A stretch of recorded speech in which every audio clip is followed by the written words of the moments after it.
موږ تاسو هم د ملګرو دپاره خو به تکلیفونه ګالو که بې نه ګالو نو څنګه بې ګالو اوس که یو مسلمانه خور په زندان کې په زولنو کې ناست وي ته خپل کور مزې کوې که چیرې یو ملګری په زندان کې په زولنو کې ناست وي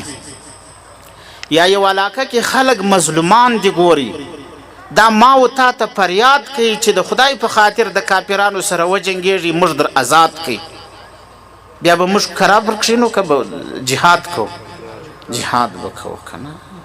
دا به راخلاصوو دا خپل ملګري دا هر ځای چې مسلمانان دي د دې د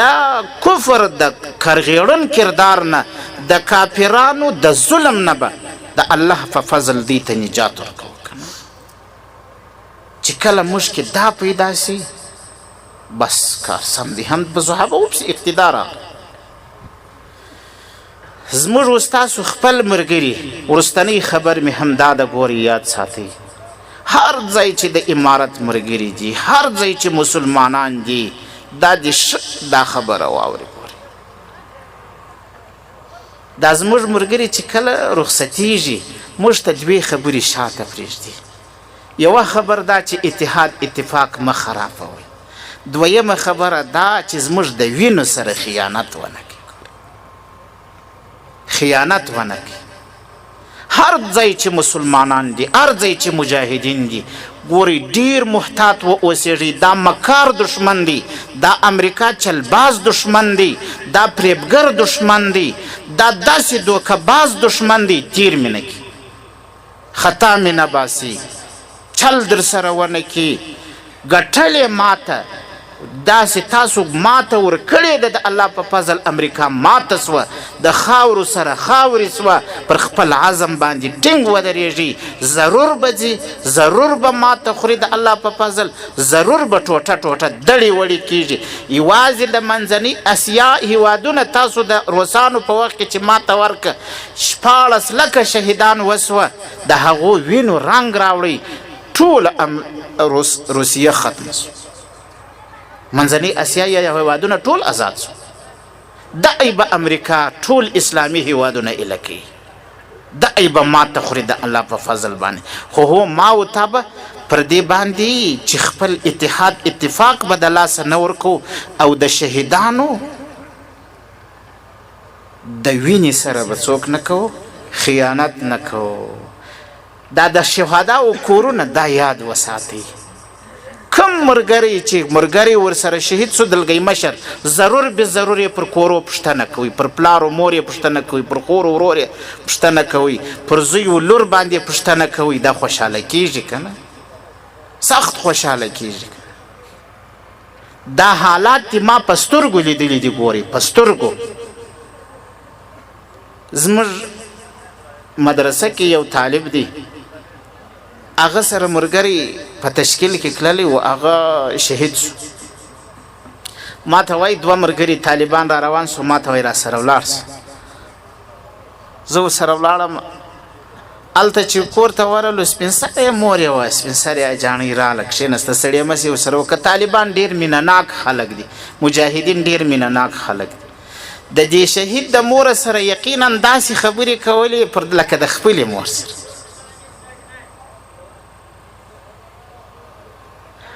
او دغه کله چې د شهید مور پر خبرو راځي دا هلته راځي چې د دې زوی د دې شهید څه خاطرې ورته ووایي طالب ورته شروع سو وایي پلاني ځای کې ما او دی سره ملګري وو پلاني وخت کې دا رقم سره انډیوالانو پلاني ځای کې داسې وو په پلاني جنګ کې دا رقم وو په پلاني وخت کې داسې وو 2-3 کیسې ورته وکړې د هغه دا سپین سرې اجاڼۍ په سترګو کې هم اوښکې راغلې دا هم را شروع سوه ورته ما ته یې هم څه حالات را یاد سوه ته څنګه حالات یې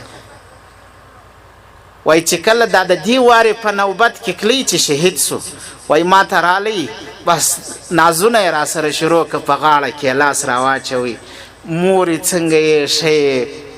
بس ما ته اجازه وکړه یار یې پر یوه لاس مچ کم بیا یې پر بل لاس مچ کم بیا یې پر پښو مچ کم بس نازونه یې را سره کول او مور چې هر څونه سړی غټ سي ګوري یاد ساتي که د دنیا شیخ الحدیث هم سي دې ته د هغه د زانګو حالت یادي الله پاک چې د دغه مندو فریاد په خپله واوري چې نازک نازک ګلان ځوانان بچان یې د الله پر دین قرباني کوي ورته وایي چې کله رخصت اخلي نو ما ورته ښه په اخلاص باندې رخصت ورکوي وایي ما ول بچې الله ته دې سپارم زه په مخ دې ښه سم چې د خونې دروازې ته رالی بیا یې راته ته راږه مخ راواړوي وایي موره ما ورته ویل ها وایي زما څه خو یوه روپۍ لا هم نسته زموږ دغه د مسکنت حال دی ګورئ د عمارت خلک به خود خبرې کوي چې پیسې دي و فلانی دي دغه حالت دی د شهیدانو د کورو دا د مجاهدینو د کورو دغه حالت وایي ما ته ویل موره ما ته خو څه پیسې روپۍ راکړه ما سره یوه روپۍ هم نسته وایي ما ورته ویل مور دې ستا بلا واخیست ما سره هم ولاکه یوه روپۍ خو چې د سرای غولې ته راووتی ځي روانېږي وایي ما دا بله کوټه کې پلار ناست و ما هغه ته ورغږ کړ وایي ما ورته ویل دی خو ځي روان دی په نوبت باندې که یو څو روپۍ در سره یي روپۍ نسته ورسره وایي پلار یې هم راوغورځېدی د باندې راووتی وایي بچی ما خو نن روزانې ته نه یم تللی ما سره هم یوه روپۍ هم نسته ما سره روپۍ نسته وایي دی چې روان و د سرای در دروازه چې واتی څو واره یې در شا وکته هغه حالت هغه سپین سرې مور وایي چې ما ته را فیاد سو زه هم کاش چې یو څه روپۍ خو مې ورته په جیب کې اچولې وای څنګه د دې خپل کور نه دومره مایوسه او ناامید د ولاړی ګور او دا داسې غږ دی ګورې یاد ساتئ چې دا بیا د سړي نه هېرېږي دغه حالت د سړي نه هېرېږي هغه سپین سرې مور وایي ما ته چې هغه حسانه را یاد سوه نو ډیر زړه رالږ سو چې کشکې خو مې یو څو روپۍ ورته په جیب کې اچولې وای هغه ځوان خپله ځواني د الله پر دین قرباني که ملګری چې صدرۍ ځینې کاږي په جیب کې یوه جوړه تسبیح دی یو مسواک دی یوه شیشه د عطر ورسره د الله حضور ته به پیشیږي ګورئ دا طالب دا مجاهد به الله لراځي موږ تاسو به الله ته ورځو الله ته به وایو چې یا الله په جیب کې یوه روپۍ نه وه اما غیرت یې دومره غیرت و چې د ټولې دنیا د کافرانو سره جنګېدي مسکنت یې دومره مسکنت و رسول الله فرمایي اللهم احیینی مسکینا و امیتنی مسکینا واحشرنی فی زمرة المساکین یا الله ژوند په مسکینانو کې غواړم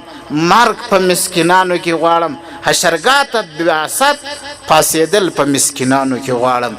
دا مسکین عمارت دی دا مظلوم عمارت دی دا د یتیمانو کونډیانو عمارت دی دا د مظلومانو عمارت دی د خدای په خاطر باندې مینه ورسره وکئ د شهیدانو سره یې وکئ د مجاهدینو سره یې وکئ دواړه جهانه به مې الله ښایسته کړي الله رب العزت دې دا مجلس په خپل عالي دربار کې قبول و مقبول وګرځوي